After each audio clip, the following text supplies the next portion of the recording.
I want to describe a man running. Not running from something, though Harry Fabian is running from several things throughout the film. Running towards something. The something? He calls it success. He calls it being someone. He calls it finally making it. The specific content of the something shifts throughout the film. It is control of the wrestling promotions in London.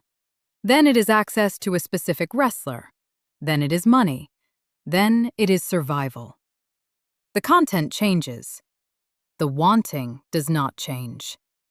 Harry Fabian wants. He wants with a specific quality that is different from the wanting I have described in other films in this series.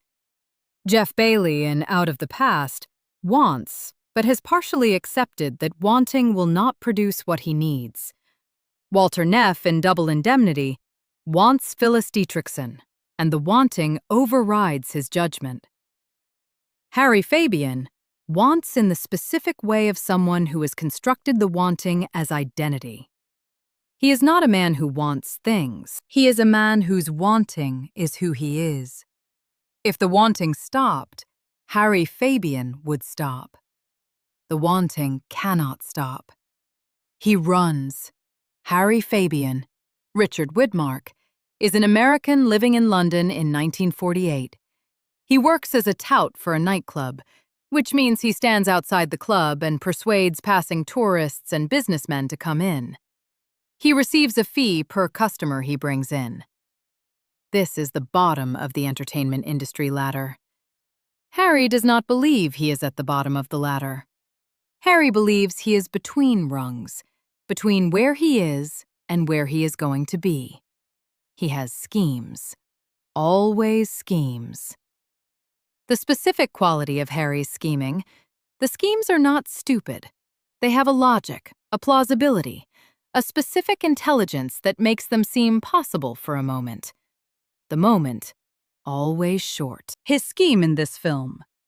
He discovers that a famous Greco-Roman wrestler, Gregorius the Great, has come to London, and that Gregorius's son, Christo, controls all wrestling promotion in London, and that Gregorius and Christo are estranged.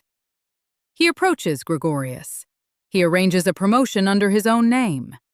He is going to be the man who promotes wrestling in London. This scheme almost works. Almost. The almost. The specific distance between Harry's schemes and success that the film establishes and maintains. Richard Widmark. I have described Bogart and Mitchum in this series. I want to describe what Widmark does that is different from both. Bogart. Stillness as the primary quality. The man who has made peace with what he knows. Mitchum. Tiredness that looks like calm. The man who has gone past the place where surprise is possible. Widmark. Motion. Harry Fabian is always moving. The camera follows him through the streets of London at night, and Harry Fabian's London is a specific London of night, of dark alleys and riverside warehouses, and the specific underside of a post-war city. He is always moving. He walks quickly. He talks quickly. He never sits still for long. The motion, not energy. Not the specific positive energy of someone who is going somewhere. The motion is the flight from what he knows. If Harry Fabian stops, he has to sit with the knowledge that he will not be what he wants to be, that the schemes will not work, that this is what his life is. He cannot sit with this. He moves. Widmark makes the movement beautiful and exhausting simultaneously. You watch Harry run through London, and you understand the running completely, and you are tired for him, and you cannot stop watching him run. Jules Dassin directed Night in the City. I need to say something about Dassin that is important. Dassin is on the Hollywood blacklist. He was named as a communist by an informant during the HUAC investigations. He cannot work in Hollywood. Night in the City was made in England, because he could not make it in America. This is the specific context in which Night in the City was made, a film about a man who cannot get what he wants in the society that surrounds him, who is running from people with more power than he has, who has schemes that almost work and then don't, made by a director who cannot work in his own country, who is running from people with more power than he has, whose career almost survived the blacklist and then didn't. The connection between Dassin's situation and Harry Fabian's situation, not accidental. Harry Fabian wants to be someone in a world that has decided he will not be someone. Dassin wants to make films in a country that has decided he will not make films there. The film is, partly, about the blacklist. Not explicitly. Harry Fabian is not a blacklisted director, but the specific experience of being shut out, of having the thing you need to do denied to you by people with more power. This is in the film.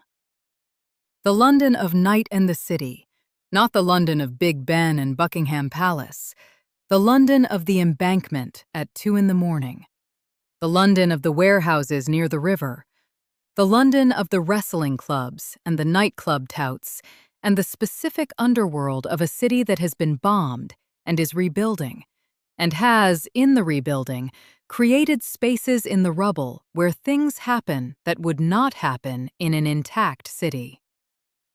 Dassin shoots London the way Carol Reed shoots Vienna in The Third Man. The tilted angles, the shadows, the specific expressionist visual language of a city in moral and physical disorder. But where The Third Man's Vienna is beautiful in its disorder, there is a specific Gothic elegance to Reed's Vienna. Dassin's London is ugly. The ugliness? Appropriate. Not aesthetic ugliness, but moral ugliness. The ugliness of a world that has been promised better and has not received it. The ugliness of a post-war city that is still in the post-war rather than in the recovery. Max Green's photography, the cinematography of the film, uses the actual London locations with the specific quality of someone documenting a world rather than constructing one. The city feels found rather than built. This is the specific achievement. The London of Night and the City feels like the London that actually existed in 1948. Jean Tierney plays Mary Bristol, Harry Fabian's girlfriend. I described Jean Tierney in the Laura episode, the woman who walked through the door, the portrait made real. In Night in the City, a different role. Mary is not Laura. Mary is not the object of men's imaginations. Mary is the woman who loves Harry Fabian. This requires a specific kind of acting. Playing someone who loves a man that the audience can see clearly is not worth loving. Who is charming and energetic and impossible and doomed, and making the love comprehensible without making it sympathetic in a way that undermines the film's argument. Mary loves Harry because Harry is Harry, because the quality that will destroy him is also the quality that makes him impossible not to watch, impossible not to be attached to. The wanting, the running, the specific electric animation of a man who cannot stop trying. This is what Mary loves. And Mary knows it will end badly. She loves him anyway. Tierney plays this with the specific quality of someone who has made a clear-eyed choice with full knowledge of its costs. Not romantically, clear-eyed. This is harder than it sounds. Herbert Lum plays Christo, the wrestling promoter who controls London's wrestling world and who Harry has cut out of his scheme. Christo, the specific villain who is not a dramatic villain. He is not evil. He has a business. Harry has encroached on his business. He is going to deal with Harry in the way that people deal with encroachments on their business. He puts a bounty on Harry. Not because Harry has done something terrible, because Harry has done something that threatens Christo's interests. The bounty: £500 for Harry Fabian, dead or alive. The specific nature of the antagonism, not moral, economic. This is the specific noir worldview applied to the London world. The person pursuing Harry is not pursuing him because Harry deserves punishment. He is pursuing him because Harry got in the way. The specific horror. There is no appeal. There is no justice. There is no one Harry can go to who will protect him from Christo. Because Christo has not done anything wrong in the world the film inhabits. Harry got in the way. Christo is clearing the obstruction. The world of the wrestlers in Night in the City. This is the world I want to describe, because it is the most interesting world in the film, and the world that Dassin treats with the most care. Gregorius the Great, played by Stanislaus Zabisco, who was himself a genuine wrestling champion in the early 20th century, is the specific figure of the old world athlete. He wrestles in the Greco-Roman style, which is the classical style, the style that requires genuine skill and genuine strength, and that has the specific dignity of an ancient practice.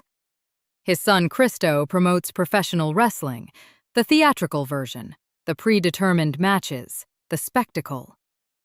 The conflict between them, between the real and the performed, between the athlete and the entertainer. Harry Fabian inserts himself into this conflict and tries to use it. The specific quality of the wrestling world. It is one of the few places in the film where something real exists. The genuine wrestling, Gregorius in the ring, has a quality that nothing else in Harry's world has. It is what it is. It is not a scheme. Harry cannot protect it. He can only exploit it. This is the specific sadness of the film's most honest world. It is used by the person who claims to love it. The Thames runs through Night in the City. The river, always there, at the edge of the frame, in the background of the night shots, audible when the camera is near it. The river, where the film ends. I will not describe the ending in full, but the river. This is the specific geography of Harry Fabian's London, a city built on a river that has existed since before anyone now alive was born, and that will exist after everyone now alive is dead. The river. Indifferent to Harry's schemes, indifferent to his wanting. The specific antithesis of his motion, always still, always moving, the same movement it has always made. The film ends at the river. The river ends the film. The specific visual of the ending, Widmark, the water, the night, is one of the great endings of film noir. Not because of what happens dramatically, because of the specific visual argument. The small human figure against the permanent water. The wanting against the indifference. After the bounty is placed, the film becomes a chase. Harry running through London, knowing that anyone he encounters might be someone collecting the bounty. The specific paranoia of a world where anyone might be an enemy, where the social fabric, the ordinary trust that you extend to strangers, has been withdrawn. Widmark, running. The specific quality of Widmark running, different from the running I described in the first-person camera sequence of Dark Passage. Dark Passage, the camera runs with the character. You are inside the running. Night in the City, the camera watches Widmark run. You are outside the running. You watch a man run through a city at night, and the watching has the specific quality of watching something that cannot be stopped. Like watching something fall, knowing it will hit the ground, unable to intervene. The helplessness of the watching, the specific noir experience of Night and the City. You know where Harry is going. You watch him go there. You cannot stop him. He cannot stop himself. He wanted to be someone. This is the phrase that appears in various forms throughout the film. I want to examine what it means, what wanting to be someone means, as opposed to wanting specific things. Wanting specific things, money, success, recognition, these have specific objects. You can achieve them. You can point at the achievement and say, "That is what I wanted, and I have it." Wanting to be someone, no specific object. The wanting is about a state rather than a thing, about being perceived in a specific way, about the specific feeling of mattering. This wanting cannot be satisfied by any specific achievement. You can win one wrestling promotion and still not feel like someone. You can make money and still not feel like someone. The wanting is structural. It is about an absence that no presence can fill. Harry Fabian wants to be someone. This wanting cannot be satisfied. Not because the world denies him, because the wanting is the kind that cannot be satisfied. The tragic quality of Harry Fabian, not that the world is against him, that he is the specific kind of person whose wanting cannot be resolved by any achievable thing. That he would not know what to do with success if he had it, because success is not what he wants. He wants the wanting to stop. He wants to arrive. He cannot arrive because arriving is not the point. The running is the point. This is the most honest thing the film says. I said at the beginning that I recognize the quality of Harry Fabian's wanting, not in myself, but in specific people I have known. I want to say something about this without naming the people. I have known people who wanted to be someone, not people who wanted specific things, not people who wanted a particular role or a particular level of success. People for whom the wanting itself was the condition. The specific quality of being close to this person, the energy of it, the specific animation. They are always moving, always scheming, always on the edge of the next thing that will make everything different. The other specific quality, the exhaustion. You cannot keep pace with the wanting. You can be adjacent to it, but you cannot share it.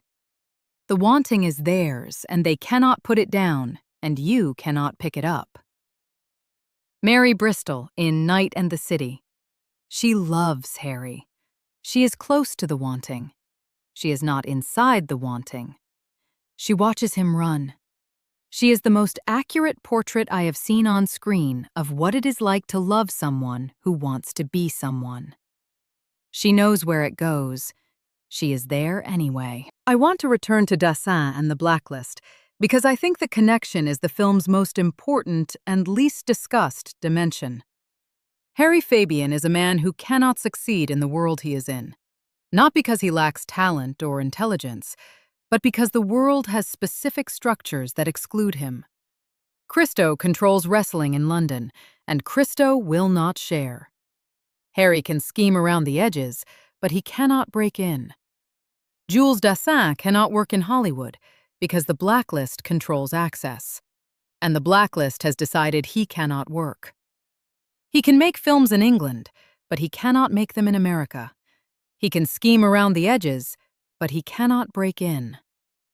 The parallel, not coincidental. Dassin made a film about someone like himself, not autobiographically, but structurally. The man who is shut out, the man who schemes and runs and cannot stop, because stopping would mean accepting the shut-outness. The man who is destroyed not because he is terrible, but because the structures are against him. The film does not say this explicitly. The film says it through Harry Fabian. This is the specific power of the film. It is about more than Harry Fabian. It is about what happens to people when the structures of power decide they cannot participate, and what those people do, and how it ends. Night in the City was made in 2 versions. The London version, directed by Dassin with the specific visual language and editing rhythm that Dassin brought to it. Music by Benjamin Frankel. The American version, re-edited by the studio for the American release, with different music by Franz Waxman. The differences? Significant. The pacing of the 2 versions is different. The American version is faster, more conventionally edited, more like a studio product. A London version, what Dassin made. I saw the American version. I am told the London version is better. This is a frustrating thing to report in a film review.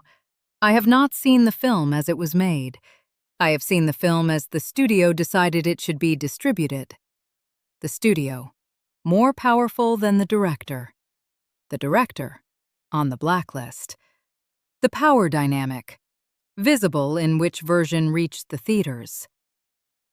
Yes, of the second tier, not the first tier of Casablanca and The Third Man and Out of the Past, but a great film of its specific and limited ambition.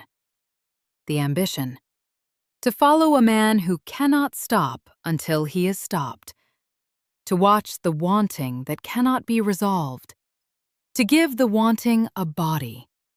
Widmark's specific kinetic body, always moving, and to let the body run through a city at night until the city and the body arrive at the river. This ambition? Achieved. Not perfectly. The plot has the specific machinery of a studio noir that occasionally intrudes on the more interesting material about Harry's wanting. The other characters, Tierney, Lom, the club owner and his wife, have their own subplots that are competent but not as interesting. But Widmark, the night, the running, the river. These four things together, great in the specific way that the best noir is great. Not comprehensively great, great at the specific thing it is doing. Night in the City is the film that understood, in Richard Widmark's specific quality of motion through a London that was rebuilt around its ruins, that the man who cannot stop trying is not tragic because he fails, but because the trying is who he is, and that stopping would not be arriving, but disappearing, and that the river is not the punishment for the running, but the only place the running could ever end. Harry Fabian wanted to be someone. He was someone. He was the man who ran through London until the river. That is a specific kind of someone. Not the kind he wanted to be. The only kind he was going to be. Come back next week. We leave the dark. Some like it hot. Billy Wilder again. Marilyn Monroe. Jack Lemmon in a dress. The most subversive comedy ever made in Hollywood, and the fact that nobody noticed at the time is the best joke in it. Come back.